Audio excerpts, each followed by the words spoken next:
Hi folks, this is Danny at Bradley James Classics, and I'm going to be showing you the undercarriage video of a 1964, which means a generation 4 of the iconic and luxury Ford Thunderbird. Now, this car, I'm going to show you the undercarriage. It hasn't been MOT'd since 2019, and it has been run as a MOT tax exempt vehicle. So we're going to start at the back of the car. Now, the car itself is an older restoration. In fact, the majority of the paintwork is in very presentable condition. So we're going to start right at the back of the car here, and the sorts of things I'm going to be looking out for is any signs of any sort of structural corrosion, anything that's going to give you an expensive headache. Now, as you can see, the exhaust system, or certainly the tailpipes, appear to have been replaced. I'm now looking at the rear valance. The fuel tank's just above my head. That's another new exhaust, and if you can just sort of see into areas like that, nothing terrible. In fact, the rear valance looks pretty good, and importantly, things like spring hangers and areas where you really don't want to see structural corrosion. This appears to look pretty sound, and at some point the car has been fully undersealed. So this is the back of the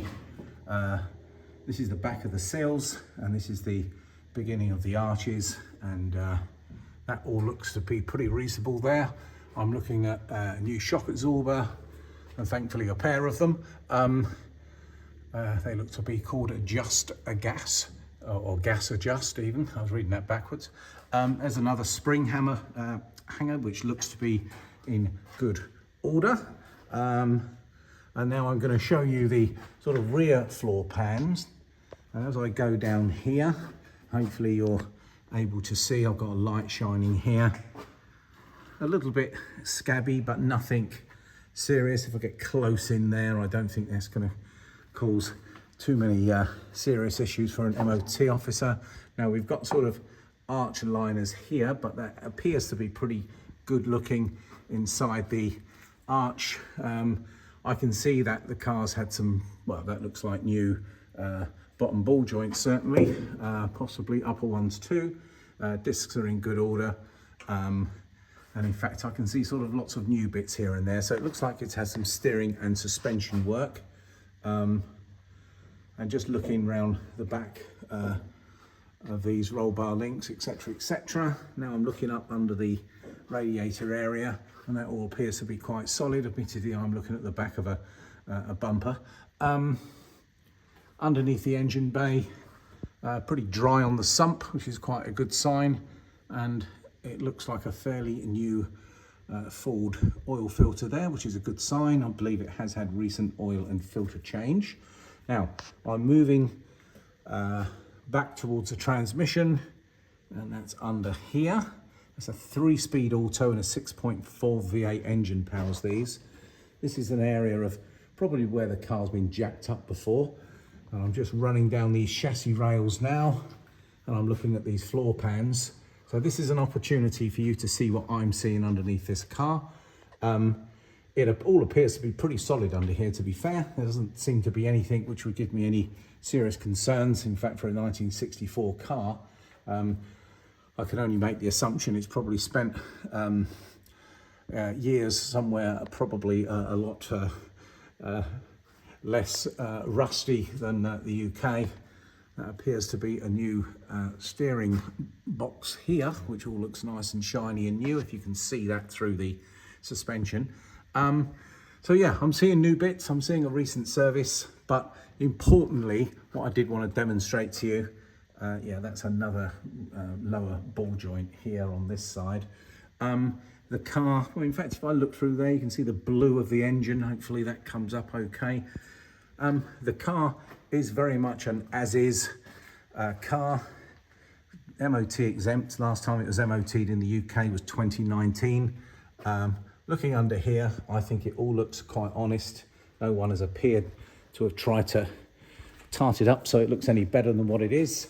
Now, what I'm going to do also while we're on the ramp, I'm going to show you the lower level bodywork. Now, as I mentioned to you, I'm told this is an older restoration, and the car had a retrim, and the interior is rather nice, but I'm going to show you some of the low level and some of the areas which clearly need some attention to make her look lovely again. Now down here we've got basically a starting to hole here, and we've got some bubbles in this rear area, but clearly this is a panel in need of repair. This is the rest of the arch. Now the wheel trims have been taken off and popped in the boot for security, but this is probably definitely the worst part in the whole car.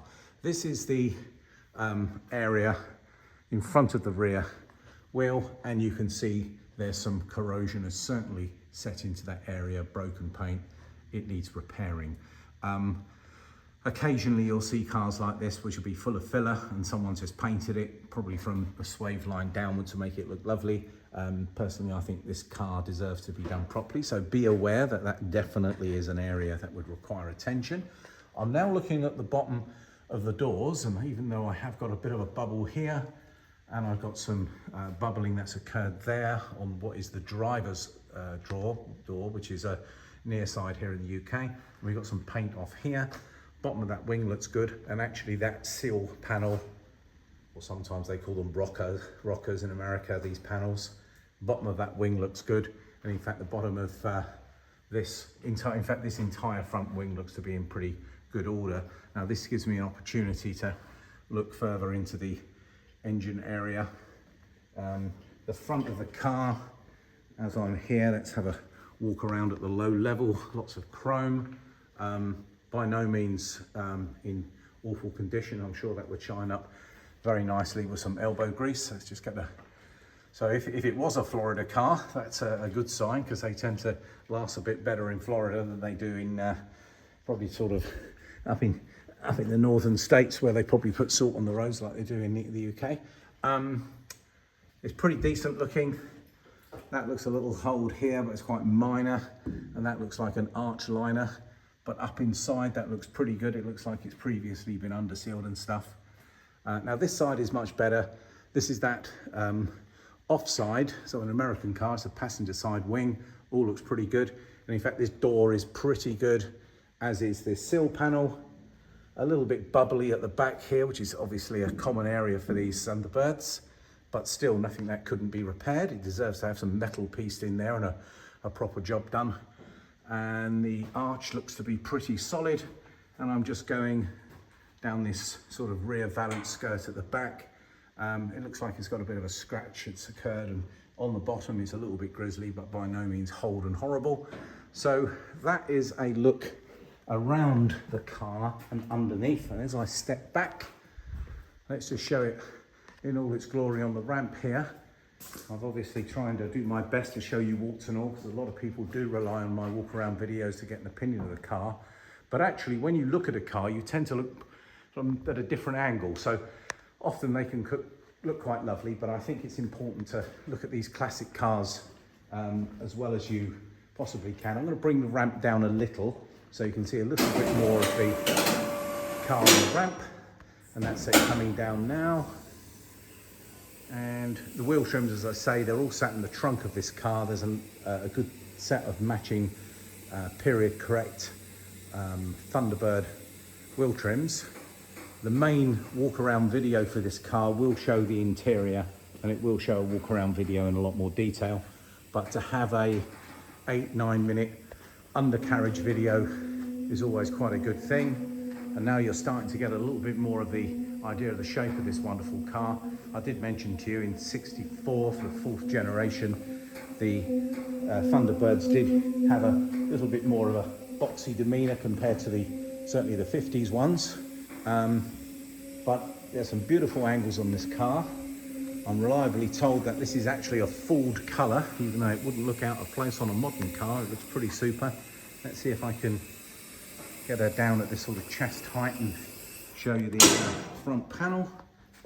And actually, it has survived paintwork wise very nicely from that sort of lower panels up. So if you were looking to put this car to the next level of standard, maybe looking towards a show level car, you would probably just get the lower panels painted.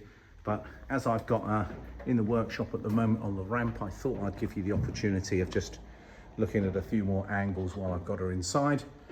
And I'll do this for the back as well, and then hopefully this video will give you a bit of an idea of the condition. I like to do these sort of, you can imagine after this car had its restoration work done some years ago, it probably would look absolutely lovely when it was done. There's some huge panels on here. I mean, for example, the trunk is a huge panel, big heavy panel, but all the paintwork is very good on that. These rear lights, this rear valance, the chrome is very acceptable. And if I look down the huge slab sides, and I think there's a couple of dents which I'd like to point out in this light, because when you've got the sun shining, it's sometimes quite hard. And actually, if you were being fussy, you would end up having to carry out some remedial work to this door to remove some of these dents, which I'm hoping the camera's picking up. Lovely that it's got all its badges, and the panels are generally pretty straight. It's just this passenger side door seems to have had a little bit of abuse. Yeah, it's a very whole car, and I think you would either drive it exactly how it is, and except that is a cheaper Thunderbird, which you don't often get them too cheap, certainly in the UK, but absolutely scope for improvement. You're dealing with a solid car, so it is worthy of having another paint job if you wanted to take it to that level. Or, you know, I've got to say, it's very tempting to drive it as it is, because it's all so very nearly a pretty perfect looking car. But you know, there's things like that clearly I think you really ought to be dealing with sooner rather than later. Now, I'm not able to give you a full view of the interior at this angle, but I can certainly give you an idea of the interior. You can see how lovely these seats are. Now, these have all been retrimmed, and the interior is pretty lovely actually. The headlining is perfect. These rear seats are wonderful. They have power seats at this age, and that all appears to work, which is quite impressive. That lovely feature, can you see the offset steering wheel? Yes, you have to put it into a gear and then pull it across like so, otherwise it parks in here. It makes getting inside the car easier, and then it comes into the middle like that. Epic dashboards from these Fords of this era.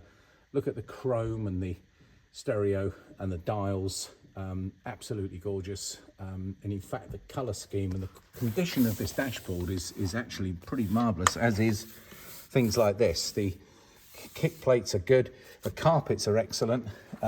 These door cards are in wonderful condition, and I really believe that this car probably was restored to quite a high standard at some point. And actually, from an interior point of view, it really is in fantastic condition. Well, folks, this is just really an undercarriage video, but I got a bit carried away and had to show you a little bit of the interior. I hope this helps. So, just to summarise, this is a 1964 Ford Thunderbird. It's the first of the fourth generation from 1964. This is a car that's offered at a price point which takes into account that there is some bodywork imperfections. The motor certainly runs sweet. She does drive very well. I must admit, I've taken her for a spin before she's gone on a ramp, and from a driving point of view, she starts up first time and she purrs. Plenty of specialists around for American cars, and despite people being nervous about these bulking great V8s, in fact they are rather easy engines to work on, plenty of space, and actually you'll be surprised, there's some great suppliers in the UK, or if you want to save a lot of money buying parts in the US, it takes a bit of time for them to come, but you'll be amazed how cheap some of the parts can be for some of these old cars. So, it's Danny at Bradley James Classics, signing out.